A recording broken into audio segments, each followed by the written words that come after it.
From Hollywood, it's time now for Edmund O'Brien as... Johnny Dollar. Johnny, Bob Hall at Plymouth. We've got a bad thing down here. Oh, what's that? One of our company investigators has been killed. I think you knew him, Gene Reimer. Gene Reimer is dead. Yeah, shot to death. We learned of it this morning. Sent him down to Charleston to look into a murder. Does his wife know yet? She was with him. I mean, she went to Charleston with him. We want to put somebody right on it, Johnny. That's why I called. Oh, sure, Bob. I'll come right over and get the rest of the story from you.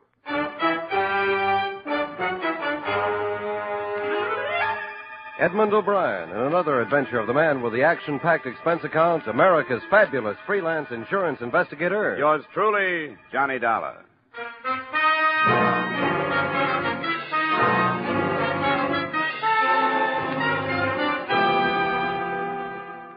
Expense account submitted by Special Investigator Johnny Dollar to Home Office, Plymouth Insurance Company, Hartford, Connecticut.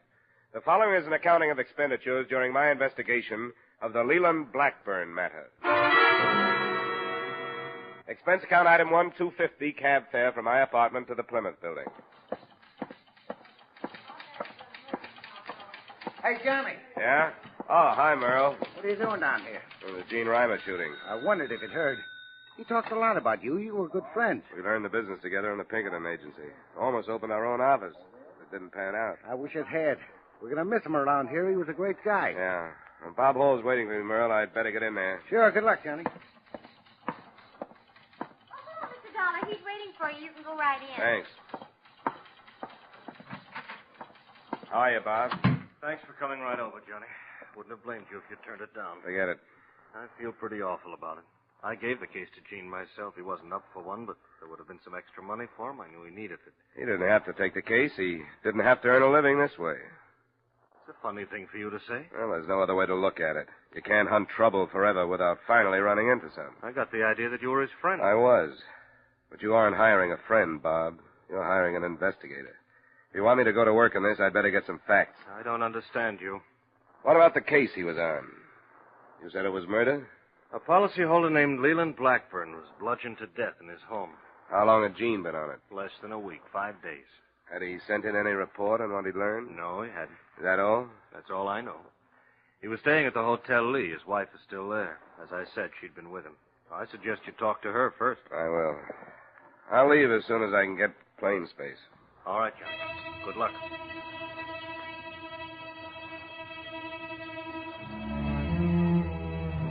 Expense account item 2, $85 transportation between Hartford and the Hotel Lee in Charleston. It was 8:30 p.m. by the time I checked in, and my first move was to the phone.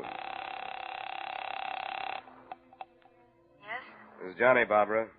Johnny, where are you? The floor above you.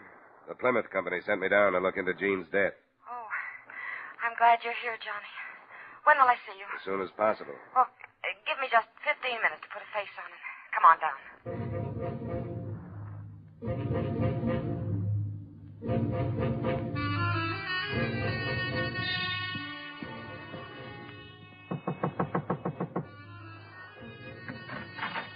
Johnny. Hello. It's been a long time. I can't tell you what a shock it was to hear your voice on the phone. I've been thinking about you. Oh? Well, it was natural to. You've been the only one I turned to when there was trouble. How did the company happen to send you? Because I knew Gene, I guess. Was anything said about us? There was no reason for that. Everything between you and me stopped when you got married. We'd better keep it that way now. Sure. It was a beautiful marriage all the way around. I told you it would be. You remember that. Yes? But there was a side of Gene Reimer that hardly anybody knew. You didn't believe me. I learned to. And you made some pretty serious statements to me after you did. I want to get that off my chest before we go any farther. I don't know how many times you told me that you were afraid you were going to kill him for what he'd done to you. And you meant it, didn't you? Johnny. The last time was less than a month ago. You don't think I killed him? I remember what you said. Johnny, don't. Why did you come to Charleston with him? Because he made me come. Why? Because he... I don't want to tell you. Why not? It doesn't have anything to do with what happened. Then you shouldn't mind telling me. He found out about somebody I'd been seeing in Hartford. I know it sounds cheap, but you must realize... Never mind that. Jean brought you down here to keep you away from this guy. Yes. Johnny, you can't think I killed him. I hope you didn't. For old time's sake, I'd hate to learn that you did. They were good times, Johnny. What do you know about the case Jean was working on? Nothing. He never talked about any of them. Well, I'll start on it tomorrow. Good night, Barbara.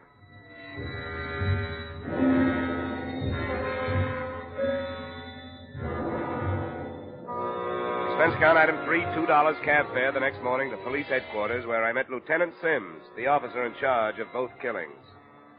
Well, looks to me like they piled a load of work on your shoulders, Dollar. You assigned to both murders? Chances are that they go together, don't you think? Hard to figure that far yet. Well, what have you got on this Leland Blackburn? The file isn't complete on him. The widow and son refused to authorize an autopsy. Took a few days to force it through, so we got no report. Who was he? An old codger, a pillar of the old South, so to speak. He was a broker, him and his son Rollin, pretty wealthy folks. What do you think was the motive? Well, we're thinking it was robbery. Nobody knows how much, but old Leland's wallet was empty when they found it. He just told the phone operator he wanted the police when he was hit. The phone was still in his hand. Well, I'll have to go and talk to the family. Help yourself. This other Hartford man, a likable kind of fella, you know him? Yeah, I knew Gene for quite a few years. Makes it bad when it's a friend, don't it? Well, it doesn't help. Do you have anything on his death? No, absolutely nothing. He was shot 3 times at close range with a .32 caliber gun. All 3 slugs went through him and smashed up on a brick wall behind him. Spoiled him for ballistics. Where did it happen? In an alley off Magazine Street. And that's why we can't figure any connection between that shooting and the Blackburn killing. You know this town? No. Why, no Blackburn had set foot in that Magazine Street section. They live at the other end of the town, south of Broad Street. That's a whole lot closer to heaven, I can tell you that. Yeah. Well, thanks a lot, Lieutenant. Looks like I've got a lot of cold trail to follow, so I'd better get moving.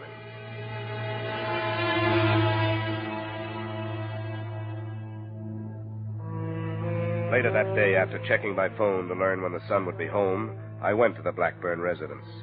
It was a warm, friendly estate glowing with Southern tradition.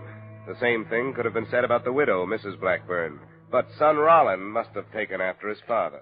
What I resent most of all is that you are here simply because you suspect either Mother or me or both of us of nefarious plot. Now, Rollin. Isn't that right? Murder is a hard thing to ignore, Mr. Blackburn. I am not ignoring it, but I believe our local police are quite able to do what must be done. I should think you'd be interested in having as many people as possible working to clear it up. Naturally, I want to see my father's killers brought to justice. But I don't think Father would appreciate the importation of investigators from Hartford. Rollin, please. I came here primarily to investigate the death of the first Hartford man. I'm afraid you'll have to put up with me until I satisfy myself that there's no connection between your father and what that. What possible connection could there be? I don't know. There isn't any. And if I hear of you dragging the Blackburn name into a sordid murder in that part of town, I will personally thrash you to within an inch of your life. Rollin, I must insist.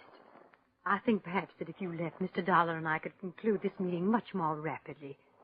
Don't you have an appointment someplace? Don't you forget what I said, Dollar. I won't. Oh, I must apologize, Mr. Dollar. You don't have to. The loss of his father has been a great shock to him. And I must say that other young man who was here, as pleasant as it tried to be, did leave us with the impression that he suspected us. One doesn't say things like that about the Blackburns. It is an extremely proud and moral family. I understand. I don't want you to think that I... Now, Mr. Dollar, what do you want me to do? Well, I think you've probably been asked these questions by Mr. Reimer, but if you'll bear with me... Of course. Were you here the night your husband died? Yes. I was in the other wing where our bedrooms are. Rollin was there, too. But he came down to the kitchen. That's through there. And found poor Leland. Neither of you heard anything? No. I had my radio on, I remember. But even so, it is quite a big house. It's a beautiful house. Mrs. Blackburn, do you have any idea who could have done this thing? Any enemies of your husband's? I knew of nobody who disliked Leland. He was a charitable, honest man. And a pious one. I'm sorry, Mrs. Blackburn. I won't bother you any longer. My only hope is that I may join him soon.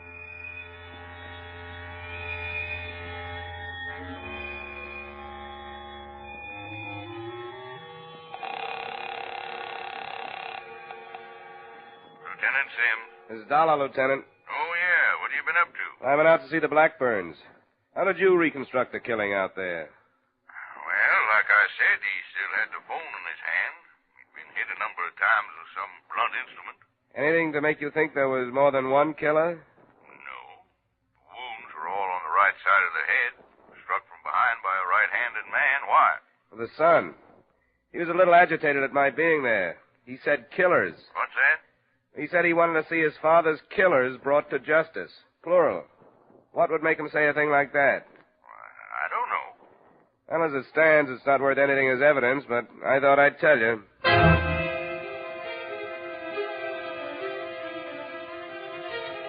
To me, at that moment, it meant there was a possibility that Roland Blackburn knew more than he was saying. I spent another 2 hours trying to find something to strengthen that possibility. The financial condition of both the family and their brokerage firm. I got no place with it, but I returned to my hotel with the feeling that that one slip was going to develop into the link to connect Jean's death with the Blackburn investigation. The feeling lasted only a few seconds after I met the man who was waiting for me outside my room. Mr. Dollar, I'm Hal Brand. Oh, yeah? I'm the hotel detective here. Oh. I think I'd better talk to you. What about? The woman down on 413, Mrs. Reimer. How'd you find out about me? I've been keeping my eye on her. I saw you go to see her and checked on you. I had an idea that insurance company would send somebody else. Why have you been watching her? Her husband paid me to. I guess there was something wrong between them. Yeah. A man showed up to see her the day the husband was killed. I didn't get a chance to tell him, but I thought I ought to tell you. Who is he? Richards is his name. George. He's in the Clemens Hotel up the street. He checked in from Hartford, too.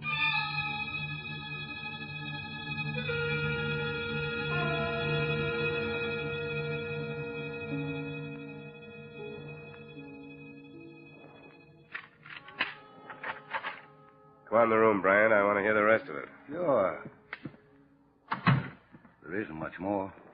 This Richard showed up at the Reimer room about 1 in the afternoon. Reimer was out, so I didn't get to him. And then he was shot that night about 10. Maybe it don't mean anything. You know where Richards is now? He checked out this afternoon and took the 540 plane to New York. Let me pour you a drink, Brian? Sure. You know, a man's a fool to marry a woman as beautiful as that. It always means trouble. That's my personal opinion anyway. My wife's as ugly as sin. But that's as far as it goes. Yeah. Thanks. Have you told this to the police, Brian? Not yet. Why not? Oh, I figure a couple of days won't make any difference. If the police don't come up with something else, by then I'll tell them. You've talked to her. What do you think? I don't know, but I'm going down to see her. Wouldn't be very smart, would it? Maybe not. That's the way I have to play it. Help yourself to another drink, Brian, and thanks.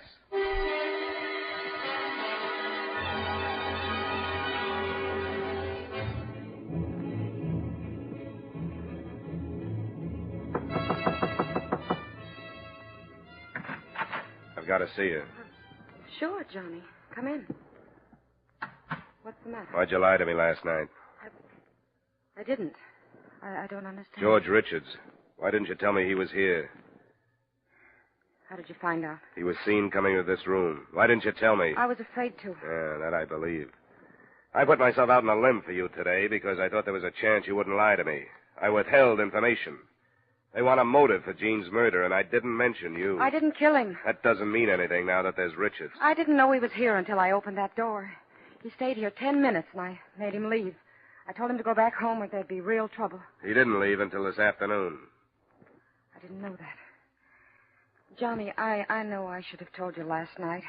I've always trusted you, but I knew how bad the situation would look, and I just prayed that nobody would know George was here. You weren't covering up for him? No. I didn't know, Johnny. I didn't know he was still here. Quit it, will you? Come on, sit down and get a hold of yourself. Look, I want to believe you, Barbara. You know that. But it doesn't make any difference now whether I do or not. The police are going to learn about Richards. Are you going to tell them? I imagine they'll tell me. But I can't hold back anymore. And with the answers I'll have to give them, they can probably indict you for murder, or at least accessory with Richards. I didn't kill him. I don't know anything about it. Stop it. I don't need hysterics. I need proof. How can you prove to me that you knew nothing about it? I don't know. Would Richards have done it alone? No. How can you prove that? It's a thing I know. I can't use things you know. I need people and statements. People who will swear that they saw you at the time Gene Reimer was killed. People who will swear they saw Richards. It was 9 o'clock. I was here. I can check that. That's all I know. Johnny, stop. Please stop. I can't stand any more. All right, Angel. I'll stop.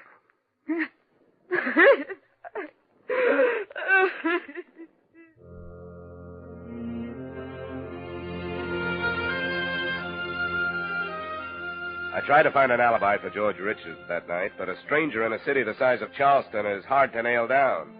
I went to the Clemens Hotel and questioned bellboys, clerks, maids, and bartenders, but those who remembered him hadn't seen him during the evening in question. Then I tried cab drivers with no better success. It was after midnight when I went to bed, and 9 the next morning when I was awakened by a summons from the police, accompanied by official transportation.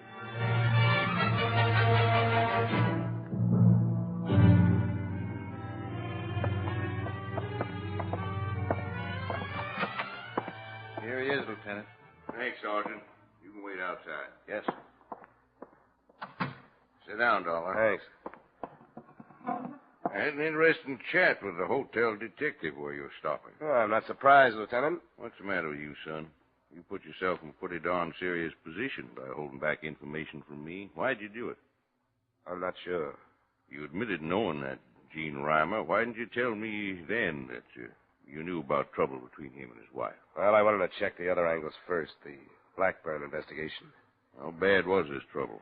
Pretty bad. Reimer had a mean streak that didn't show except to his closest friends and intimates. You'd say he did her bodily harm? Yep, lots of it. How'd you find out? From her? How well did you know her? I knew her before they were married. In love with her by any chance? If I had been, I would have married her. I know what you're driving at, Lieutenant, the possibility that I came down here to protect her from a murder charge. Well, that's half true. What's that? She's been my friend. I didn't want to see her pulled in if she wasn't mixed up in it. You don't think she was? I'll have to leave that for you. I know she had a motive, and to make it better, a possible accomplice turns up. But so far, it's all circumstantial. Well, we put a searcher out on this man Richards. That's how good them circumstances look to us. Sure. And I'll bet I can reconstruct your reconstruction. A phony tip to Reimer on how to crack the Blackburn thing, an appointment on Magazine Street, and the payoff. Huh? You break that down? No, and I tried. Barbara has an alibi, but Richards hasn't. Well, I gotta have somebody for that killing, Dollar. I'm going to bring her in. I'm surprised you haven't already. I want to talk to you first. I want you to stay here while I talk to her. Why? Why, you think she'll break down because of me? What's the matter with that board?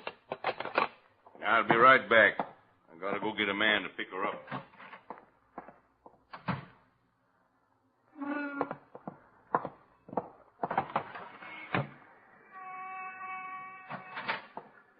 Hey, what are you doing? Contemplating suicide. Where's Lieutenant Sims? Just went out the other door. I'll be right back. Hey, you finally got the autopsy report on old man Blackburn. You sound as if you really didn't believe he was dead. Oh, no, he's dead all right. What is it, Sergeant? The Blackburn autopsy report. Yeah, look here. Well, I'll be narcotics user. The press has been waiting for this, Lieutenant. And they've got a right to it. No, wait. Don't give it to them yet. This has been pretty hard on that family. Hold on to it. No use dragging them through any more mud. At least till the federal men go to work on it. All right, sir. She'll be here in a few minutes, Dollar, so relax. I got to run through a few reports while we wait.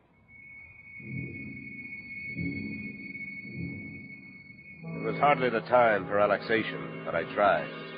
We sat through an hour of questions to which there was no provable answers. And at the end of it, Barbara Reimer was booked on suspicion of murder, and I was released on bail, charged with suspicion of being accessory after the fact. I had only one place to go. Good afternoon, Mrs. Blackburn. Good afternoon. I'm Mr. Dollar. You remember me? Of course I do. I wasn't expecting you. I'm sorry I didn't have time to phone. May I come in? Yes? Your son at home? No, he's at the office. What is it, Mr. Dollar? A girl has been arrested because the police think she killed Mr. Reimer, the other man from Hartford. Oh, I didn't know. I don't think she did it. I don't think I understand, Mr. Dollar. Why have you come here? Because I think you know she didn't do it, Mrs. Blackburn. Mr. Dollar. Could we sit down someplace? Yes. In the drawing room. Now, if you please, sir, what is the meaning of this? Why did you refuse to allow an autopsy to be performed on your husband? Because I believe it to be a revolting and savage practice. A mental torture that no one has the right to ask the survivors to experience. I will not condone it. Usually laws are stronger than human feelings. Do you know that one had been performed? I refused. Oh, Roland told me there was nothing to fear. He was wrong. I will not condone it. It's a matter of official record now, Mrs. Blackburn. The report says your husband was a narcotics user. He was not. He was. Your son knew it, and I think you did. I shall have to ask you to leave, Mr. Dollar. Please, Mrs. Blackburn, that wouldn't do any good. When I was here before, maybe you remember, your son said something he didn't intend to say. He told me that more than one man killed your husband. He said killers. He was upset. Both murders had something to do with the narcotics your husband used, didn't they? No. The police haven't been able to find a link between the Blackburn name and the Magazine Street section. The narcotics made that link, isn't that right? No. Gene Reimer must have found out. He was killed. Now a woman is charged with a murder she had nothing to do with. What else do you want? Oh. We thought we were doing the right thing. Why did you think that? We hoped to save Leland that shame. And Roland, his son, and his widow. Gene Reimer must have learned from you. No. No one was to be told. Mr. Reimer discovered it himself. When he faced us, we begged him to say nothing.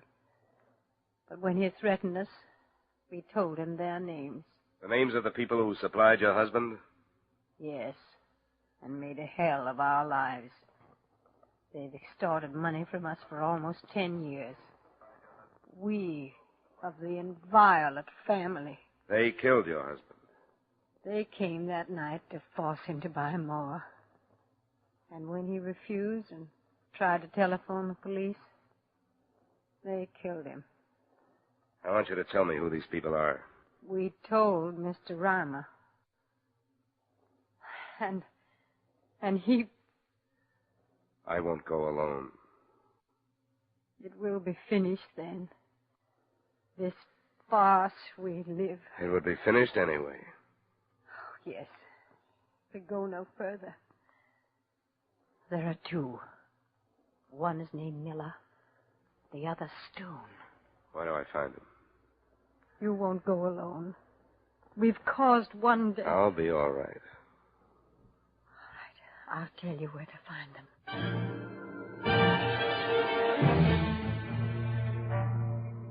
I hadn't planned to go alone, but on the way I began to wonder if the time I spent interesting the police wouldn't be used by Mrs. Blackburn to warn the two men whose capture would put the finish to the family reputation.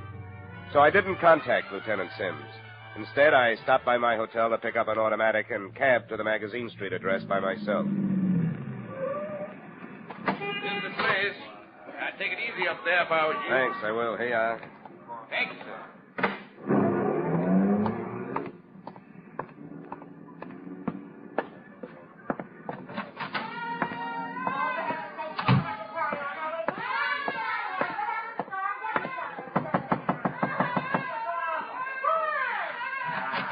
Yeah? Who are you, Miller or Stone? What's the difference? None. Hey, now, what is this? Who are you? Miller. What's the idea of pushing in? I just came from the Blackburn place. Where? The old lady is tired of trying to save the family pride. She talked again. What? What other reason would I have for being here? She's ready to talk to the police about her husband.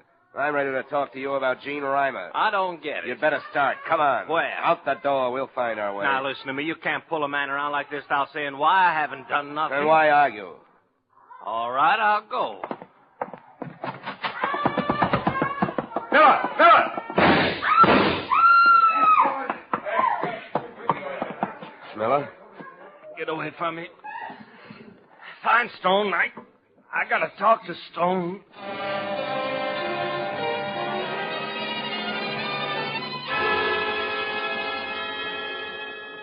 He did get a chance to talk to Stone, but not before Lieutenant Sims heard him out and added his statement and added the surviving Blackburns, which cleared Barbara Reimer and yours truly. Expense account, item 3, $110, miscellaneous expenses in Charleston. Item 4, same as item 2, transportation back to Hartford, expense account total. Oh, excuse me. Yeah? Hello, Johnny. Oh. Hi, Barbara. I thought you were coming over. It's after 4. Well, as a matter of fact, I was just going to phone. I can't make it. What's the matter, Johnny? I've got another case. What's the matter, Johnny? I have to earn a living. All right. You know where to find me if you want to. Yeah. Yeah, I'll try to call you when I get back to town. Okay? Goodbye. Expense account total, $345.75. Remarks? This was a fairly personal assignment, and it brings to mind a fairly personal observation. Cops, private or otherwise, should never marry. They're lousy husbands because they're away from home so much. But more important, they leave too many widows. Yours truly, Johnny Dollar.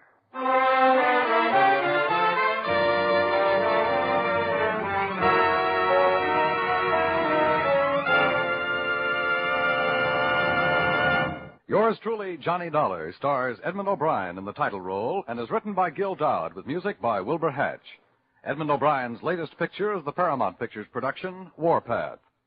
Featured in tonight's cast were John Daner, Jim Nusser, Jeanette Nolan, Georgia Ellis, John McIntyre, and Larry Dobkin. Yours truly, Johnny Dollar, is transcribed in Hollywood by Jaime Del Valle. This is Dan Coverly inviting you to join us next week at this time when Edmund O'Brien returns as... Yours truly, Johnny Dollar.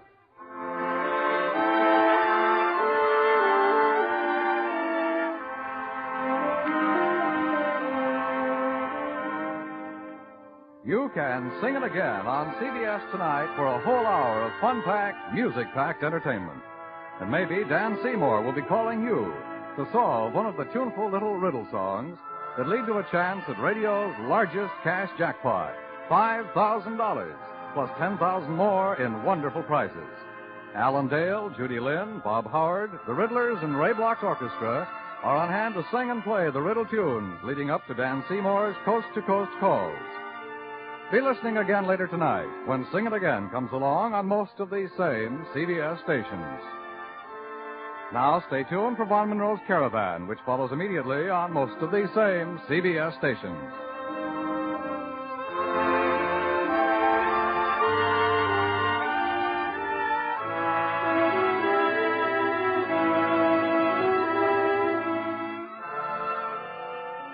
This is CBS, where you laugh with Lucille Ball and My Favorite Husband on Saturday nights, the Columbia Broadcasting System.